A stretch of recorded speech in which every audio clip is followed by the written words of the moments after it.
Hello दोस्तों, CTET में जो है हर साल आकलन से दो या चार प्रश्न जो है ज़रूर पूछे जाते हैं। लेकिन ज़्यादातर अभ्यर्थी जो है ना, आकलन और मूल्यांकन में क्या होता है ना कि अंतर ही नहीं समझ पाते हैं। तो इसी वीडियो में जो है हम आकलन का अर्थ, परिभाषा, उद्देश्य हो गया और इसके प्रकार, विशेषताएं आदि बताएंगे। और सीटेट के जो पिछले वर्षों के प्रश्न हैं उनको भी हम आसान भाषा में समझाएंगे। तो अगर आप जो है सीटेट सितंबर 2026 की तैयारी कर रहे हैं तो ये वीडियो जो है आप अंत तक ज़रूर देखें, क्योंकि ये वीडियो जो है आपके इसमें मैं आकलन एवं मूल्यांकन को जो है सरल से सरल भाषा में समझाऊंगी। तो मैं आपका चंदा वर्मा परफेक्ट स्टडी 7 चैनल में स्वागत करती हूँ और आज मैं पढ़ाऊंगी आपको आकलन एवं मूल्यांकन। लेकिन ये आकलन एवं मूल्यांकन का पार्ट 1 होगा, एक इसका पार्ट 2 आएगा। तो ये जो आकलन एवं मूल्यांकन है इससे जो है सीटेट का जो एग्जामिनर है हर बार क्वेश्चन पूछता है। तो ये जो टॉपिक है वेरी वेरी इंपॉर्टेंट है। तो क्लास को बिना स्किप किए हुए क्लास को पूरा देखें, क्योंकि क्लास के जो लास्ट में है मैंने कुछ ट्रिक बताए हैं जो आपके लिए वेरी वेरी उपयोगी, जो वेरी वेरी जो है आपके लिए हेल्पफुल है, उपयोगी है। तो चलते हैं, क्लास स्टार्ट करते हैं। आकलन एवं मूल्यांकन। आकलन जो है उस निरंतर प्रक्रिया से है जिसके द्वारा शिक्षक छात्रों की सीखने की प्रगति, उनकी समझ और कमियों का पता लगाते हैं। इसका मुख्य उद्देश्य शिक्षण विधियों में सुधार करना और विद्यार्थियों की समग्र विकास, छात्रों की क्षमता और कौशल पर ध्यान केंद्रित करने में सहायता करना है। यानी आकलन का अर्थ है कि उस निरंतर प्रक्रिया से है। आकलन जो होता है एक निरंतर क्रिया के द्वारा किया जाता है, और जो आकलन होता है निरंतर हमेशा किया जाता है।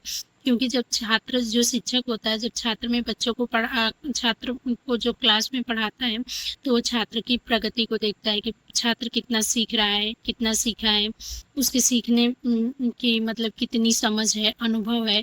वो अगर किसी चीज़ को नहीं सीख पाता है तब वो शिक्षक ये देखता है छात्र में कि वो क्या कमी रह गई कि छात्र ने नहीं सीख पाया, या अपने वो जो शिक्षण विधियाँ होती है उसमें सुधार करता है कि दूसरे तरीके से पढ़ाता है कि बच्चा सीख सके, या बच्चे की समग्र जो है चीज़ों पे ध्यान देता है कि क्या कमी रह गई कि छात्र ने नहीं सीखा। छात्रों की क्षमता और कौशल पर ध्यान केंद्रित करके और उन्हें सहायता करता है।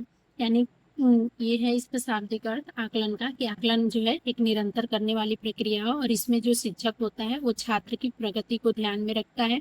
छात्र को जो चीज़ें सिलेबस हो गया या जो भी चीज, जो सिलेबस का जो भी पार्ट होता है जब वो पढ़ा लेता है तो पढ़ाने के बाद शिक्षक क्या करता है कि छात्र से जो है उसका आकलन करता है। और आकलन के दौरान वो सिर्फ यही देखता है कि जो छात्र को उसने जो चीज़ें, जो टॉपिक पढ़ाया उस टॉपिक में जो है छात्र ने कितना सीखा, उसके सीखने की गति क्या रही, उसमें से वो कितनी चीज़ों को वो समझ पाया है और कितनी चीज़ों को नहीं समझ पाया। तो जब वो जितनी चीज़ों को नहीं समझ पाता है उस पे जो शिक्षक होता है वो क्या करता है कि उस अपनी जो उसकी शिक्षण बुद्धि होती है उसमें सुधार करता है और वैसी चीज़ों का उपयोग करता है जिसमें छात्र की क्षमताओं और उसके कौशल पर पूरी तरह से ध्यान केंद्रित करके और उसे पुनः ऐसी शिक्षा प्रदान करता है ताकि वो अपनी उसे सीख सके। तो यह जो आकलन होता है ये पढ़ाई के समय ही किया जाता है। जैसे क्लास में कोई टॉपिक है, शिक्षक ने पढ़ाया तो तुरंत जो है वो क्या करता है कि जो वहाँ छात्र होते हैं उन छात्र से तुरंत वो उसको पूछता है और देखता है कि कितना छात्रों ने सीखा है और कितना छात्रों ने नहीं सीखा है। जो नहीं सीखा है तो अपने उसकी शिक्षण विधि हो गई या बालक के जो सीखने की विधि हुई उसमें वो सुधार करता है। तो यही जो है आकलन होता है। आकलन किसी के बारे में जानकारी इकट्ठा करने की प्रक्रिया आकलन कहलाती है। यानी वही जानकारी इकट्ठा करना कि छात्र को जो है कक्षा में देखा जाता है कि जो छात्र को क्लास में देखा जाता है कि वो कितनी चीज़ें पढ़ा है, उसमें से कितनी चीज़ों को समझ पाया, उसकी गति क्या है। तो आकलन के बारे में जानकारी इकट्ठा करने की प्रक्रिया आकलन कहलाती है और टीचिंग लर्निंग प्रोसेस के दौरान निरंतर चलने वाली प्रक्रिया है। यानी जब टीचर पढ़ाता है उसी समय यह प्रक्रिया की जाती है और जो टीचर होता है वो सीखने के टाइम पे या जो चीज़ें पढ़ाता है उसी टाइम पे उसे बार बार पूछ लेता है ताकि उसे पता चल जाता है कि बच्चों ने कितनी चीज़ों को समझ पाया है, कितनी चीज़ों को नहीं समझ पाता है, या किस गति से पढ़ रहे हैं बच्चे, इनकी प्रगति क्या है। तो उसी अनुसार वो फिर उसमें सुधार करके पढ़ाता है। आकलन की उत्पत्ति कहाँ से हुई है? तो आकलन मूल रूप से एक संस्कृत का शब्द है। आकलन जो है क्या है, एक मूल रूप से जो है संस्कृत का शब्द है और संस्कृत में इसका अर्थ गिनना या जांच करना, इकट्ठा करना या किसी चीज का अनुमान लगाना होता है। आकलन जो होता है मूल रूप से एक क्या है, संस्कृत का शब्द है। और संस्कृत में इसका अर्थ क्या होता है? आकलन का गिनना, जांच करना, इकट्ठा करना या किसी चीज का अनुमान लगाना होता है। अंग्रेजी शब्द में असेसमेंट की बात करें तो इसकी उत्पत्ति जो है लैटिन भाषा के एसिडर से हुई है, जिसका अर्थ है पास बैठना। इसे अंग्रेजी में असेसमेंट या इवैल्यूएशन कहा जाता है। सरल शब्दों में भी देखें तो विद्यार्थी ने क्या सीखा, कितना सीखा और कैसे सीखा, यह जानने की प्रक्रिया ही क्या कहलाती है? आकलन। जब कक्षा में शिक्षक पढ़ा लेता है और शिक्षक को पढ़ाने के बाद जो शिक्षक क्या करता है, विद्यार्थी को ये देखता है कि विद्यार्थी ने कितना सीखा है, क्या सीखा है और किस प्रकार से सीखा है। तो ये जो जानने की उसकी प्रक्रिया होती है, यह जानने की प्रक्रिया ही आकलन कहलाती है। आकलन की परिभाषा, तो जो ब्लूम नामक एक मनोवैज्ञानिक है, इन्होंने आकलन की परिभाषा दिया है कि आकलन वह प्रक्रिया है जिसके द्वारा यह निर्धारित किया जाता है कि शैक्षिक उद्देश्यों की प्राप्ति किस सीमा तक हुई है। यानी ब्लूम है, इन्होंने आकलन की परिभाषा दिया है। इन्होंने कहा है कि आकलन जो है एक ऐसी प्रोसेस है, ऐसी प्रक्रिया है जिसके द्वारा यह देखा जाता है कि जो हमने शिक्षा दिया है तो उस शिक्षा में बच्चों ने कितना, किस सीमा तक सीखा है, कितना उस शिक्षा को ग्रहण किया है। सरल भाषा में आकलन जो है विद्यार्थी के अधिगम से संबंधित जो आकलन है विद्यार्थी के जो सीखने के संबंधित जो सूचनाएं होती हैं उनको एकत्रित, विश्लेषित और उनको उपयोग करने की प्रक्रिया है। यानी आकलन जो है विद्यार्थी जब सीखता है तो सीखते समय उसमें ये देखा जाता है कि विद्यार्थी ने कितना कोई चीज़ है उसको एकत्रित किया, किससे कितना उसका जो है सूचनाओं को ग्रहण किया। तो उन सारी चीज़ों को, वो सूचनाओं को एकत्रित करता है शिक्षक, उसको विश्लेषित करता है और उनको देखता है कि बालक ने कितना सीखा और कितना नहीं सीख पाया, तो अपनी शिक्षण विधि में सुधार करके बालक को सिखाता है। पुनः आकलन की विशेषताएं क्या होती है?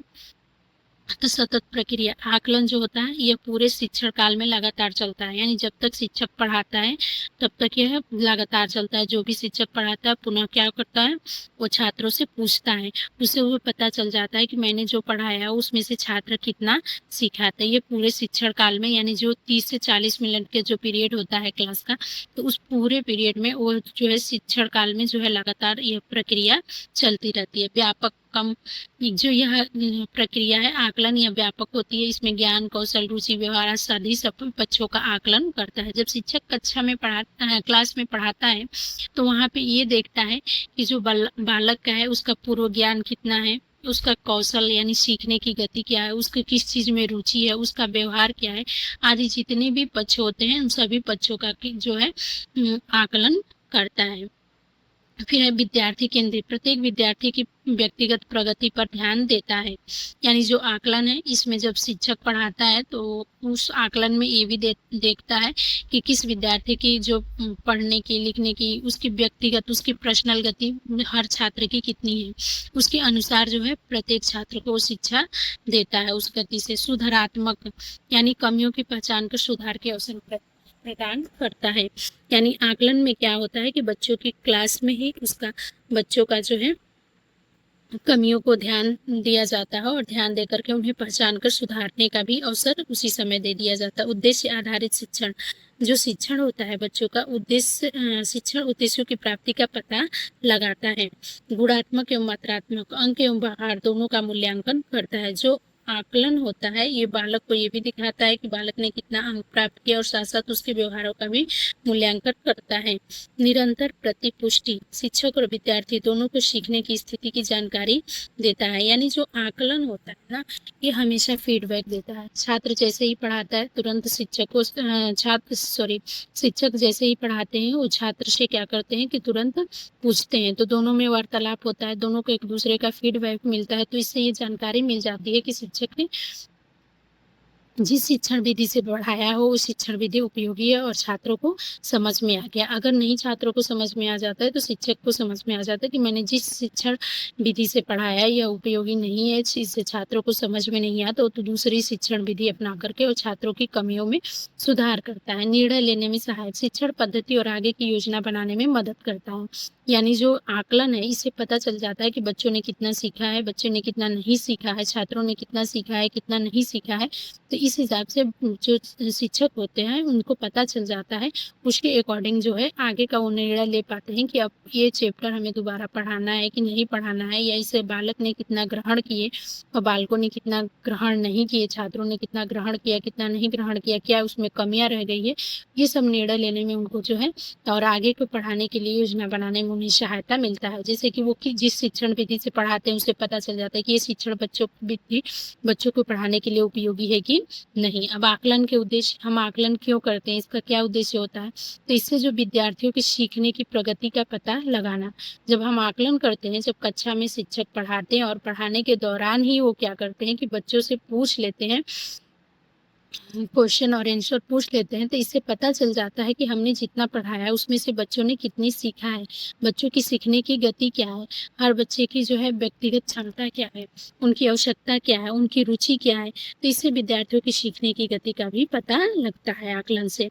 अगर हम क्या करते हैं कि बच्चों को सिर्फ पढ़ा देते हैं और पढ़ाने के बाद हम उसका तुरंत आकलन न लेकर के, कक्षा में निरंतर आकलन न लेकर के हम एक ही बार उसका पेपर लेते हैं, तो उससे बच्चे में क्या होगी, बहुत सारी कमियां होगी और बच्चा पेपर में पास नहीं कर पाएगा। और आकलन हो जाता है तो बच्चा प्रतिदिन कुछ ना कुछ सीखता रहता है और उसकी कमियों का पता लग जाता है और बच्चा को जो है उसकी रुचि कौशल आदि का भी शिक्षक को जानकारी मिल जाती है। सीखने में होने वाली कठिनाइयों की पहचान करना। जब शिक्षक जो होता है छात्र से क्लास में ही जब उसकी आकलन कर लेना आता है, तो उसमें सीखने में होने वाली जितनी भी कठिनाई होती है, उन कठिनाइयों का उसे पहचान हो जाता है कि वो क्या-क्या कठिनाई आ रही है जिसे शिक्षक नहीं सीख पा रहे हैं। विद्यार्थियों को समय-समय पर प्रतिपुष्टि देना, यानी जो शिक्षक हैं वो विद्यार्थियों को समय-समय पर फीडबैक भी देते हैं। शिक्षण विधियों की प्रभावशीलता का मूल्यांकन हो जाता है कि जो शिक्षक है वो जिस शिक्षण विधि से पढ़ा रहा है वो शिक्षण विधि बच्चों के लिए प्रभावी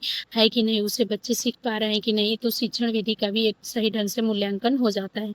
विद्यार्थियों की उपलब्धियों का रिकॉर्ड तैयार करना, यानी उपलब्धियों का कि जो उसमें रिकॉर्ड तैयार हो जाता है कि बच्चों में क्या-क्या कमियाँ हैं, क्या-क्या सुधार करना है, बच्चों ने किस-किस चीज़ों में अच्छा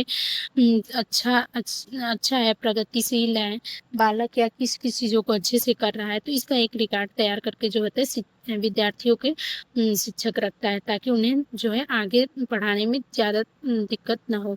आवश्यक सुधारात्मक शिक्षण की योजना बनाना, फिर जब उसमें जो कोई चीज़ का सुधार होता है तो उसमें सुधार की एक शिक्षण की योजना बनाता है। विद्यार्थी की रुचि, क्षमता और आवश्यकताओं को समझना।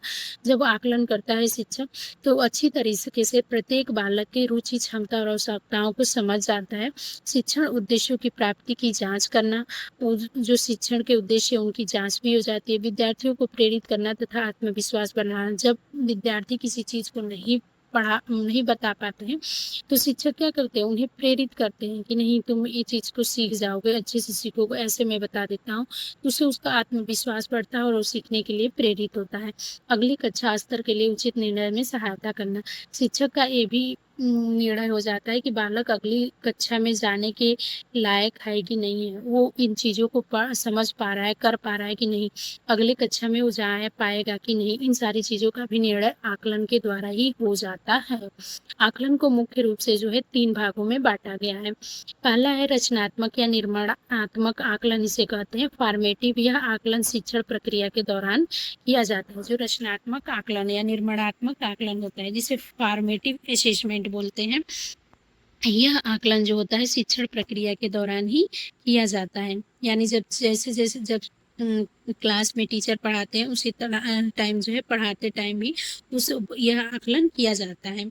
उसी टाइम वो जो चीज़ें पढ़ाते हैं उस टॉपिक से रिलेटेड वो चीज़ें पूछ कर लेते हैं कि क्या बच्चों को समझ में आया या नहीं आया। ये उद्देश्य कक्षा में पढ़ाते समय यह जानने की छात्र पाठ कितना समझ रहे हैं। यदि उन्हें कोई समस्या है तो शिक्षण विधि में तुरंत सुधार किया जाता है और कक्षा में प्रश्न पूछना, क्विज और छोटे कक्षा कार्य होता है। यानी इसमें कह रहा है कि जो रचनात्मक या निर्माणात्मक आकलन होता है, फॉर्मेटिव असेसमेंट होता है, यह आकलन जो है जब शिक्षक क्लास में पढ़ाते हैं उसी टाइम यह प्रक्रिया किया जाता है और इसका उद्देश्य ये होता है कि कक्षा में जब पढ़ाते समय छात्र जो है जो चीज़ें पढ़ाया जा रहा है, छात्रों को जो पाठ पढ़ाया जा रहा है तो उस पाठ से जो है छात्र ने कितना समझ रहा है। यदि उन्हें कोई समस्या है तो जो शिक्षक होता है वो अपनी शिक्षण विधि में तुरंत सुधार करता है। और इसका आकलन कैसे किया जाता है, तो कक्षा में प्रश्न पूछ करके, क्विज के द्वारा या और छोटे कक्षा कार्य कोई भी दे करके। संकलात्मक या योगात्मक आकलन, समेटिव असेसमेंट, यह आकलन किसी निश्चित अवधि या शैक्षिक सत्र के अंत में किया जाता है। उद्देश्य पूरे पाठ्यक्रम के अंत में छात्र ने कुल कितना ज्ञान प्राप्त किया है उसका मापन पर उसे ग्रेड या अंक देना। वार्षिक परीक्षाएं और बोर्ड परीक्षाएं यह संकल्पात्मक या योगात्मक आकलन होता है। यह आकलन जो होता है समेटिव या असेसमेंट, यह आकलन का एक निश्चित समय होता है, अवधि होती है, और ये जो सत्र पढ़ाई जो सत्र के अंत में किया जाता है, जैसे वार्षिक परीक्षा होती है तो उसमें किया जाता है, और उसमें जो अंक उसे प्राप्त होता है बोर्ड का, तो वार्षिक परीक्षा का, तो उससे वो संकल्पात्मक हो गया। यानी फॉर्मेटिव असेसमेंट आपका कब होता है, शिक्षक जो है टीचिंग कराता है तभी उसी टाइम किया जाता है। और जो संकल्पात्मक या योगात्मक आकलन है ये पूरे वर्ष के अंत में किया जाता है। और निदानात्मक आकलन जो होता है यह मूल्यांकन शिक्षण अधिगम प्रक्रिया के बिल्कुल शुरुआत में ही किया जाता है। जो निदानात्मक आकलन होता है यह मूल्यांकन जो अधिगम प्रक्रिया के बिल्कुल शुरुआत में किया जाता है। इसका उद्देश्य होता है छात्रों के जो पूर्व ज्ञान है उनकी जांच करना, कि जैसे कोई बच्चा है न्यू क्लास में आने वाला है, जैसे मान लीजिए कि कोई बच्चा है, अब छोटे बच्चों का एडमिशन होने जा रहा है, तो एडमिशन होने से पहले उनका टेस्ट हो रहा है।